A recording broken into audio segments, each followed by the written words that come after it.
ГСП онлайн. Городские новости сейчас.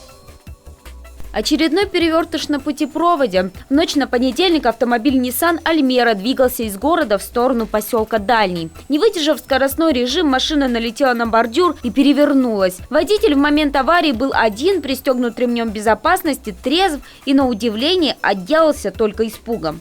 Никто не пострадал в данном ДТП, то есть материальный ущерб был причинен только данному водителю. Кроме этого случая, за выходные было совершено 15 ДТП. Все, к счастью, без пострадавших. Самое распространенное нарушение по-прежнему непристегнутый ремень и отсутствие или просрочка страховки.